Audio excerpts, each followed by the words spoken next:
மச்சான் கிளம்பலாமா? இல்லடா, நீ கிளம்பு. எனக்கு ஒரு சின்ன வேலை இருக்கு, முடிச்சுட்டு வரேன். நீ கிளம்பு. ஆ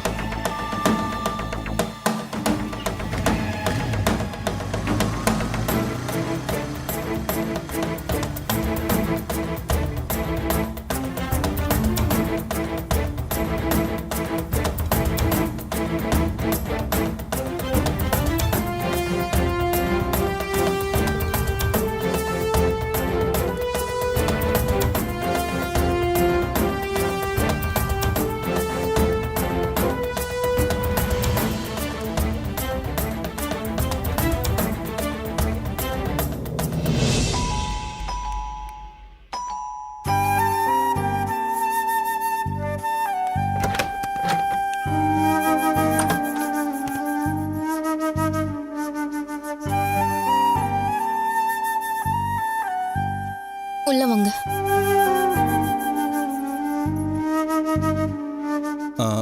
அம்மா இல்லையா? இருக்காங்க, கூப்பிடுறேன். உட்காருங்க. மா,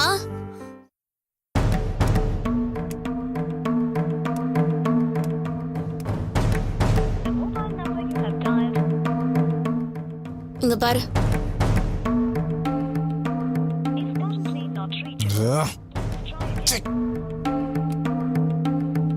நீ எதுக்கு இப்ப இங்க வந்த? என்ன மாப்பிள்ளைய ஏத்துக்குங்கன்னு கெஞ்ச வந்தியா? நான் எங்க கெஞ்சணும்? உங்க பொண்ணை கட்டி கொடுங்கன்னு சொல்லிட்டு நான் கேட்டனா, இல்ல அவன் பின்னாடி தான் நான் சுத்தணும்னா? நீ தான் வேற ஒருத்தி பின்னாடி சுத்திட்டு இருந்தியே, அதனால தானே நாங்களும் இந்த கல்யாணம் வேண்டான்னு சொன்னோம்.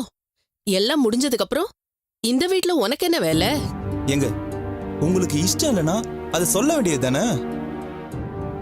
அதை விட்டுட்டு எதுக்கு என் பர்சனல் விஷயத்துல தலையிடுறீங்க? நான் யாரு கூட ஹோட்டல் போனா உங்களுக்கு என்ன? நாங்க எங்களுக்கு என்னன்னு தான் இருந்திருப்போம். ஆனா உனக்கும் என் பொண்ணுக்கும் கல்யாணம் பண்ணலான்னு பேசிட்டு இருந்தோமே. நீ எவ கூடயும் சுத்திட்டு இருந்தா உனக்கு எப்படி நான் பொண்ணு தருது? அந்த காரணத்தை சொல்லிதானே நான் கல்யாணத்தை நிறுத்த முடியும். அதுக்காக எங்களை போட்டோ எடுத்து எங்க வீட்டு ஆளுங்களுக்கு அனுப்புவீங்களா? இதெல்லாம் உங்களுக்கு அசிங்கமா இல்ல? ஹலோ, என்ன நடந்ததுன்னு தெரிஞ்சுக்கிட்டு பேசுங்க. இந்த டீல சொன்னது பாலா சாருங்கிறதுனால போட்டோவை அவருக்கு தான் அனுப்பி வச்சோம். அவர் உங்க அக்காக்கு அனுப்பிச்சிருப்பாரு. அவ வீட்டுல போட்டு கொடுத்துட்டா. அதுக்கு நாங்க என்ன பண்ண முடியும்?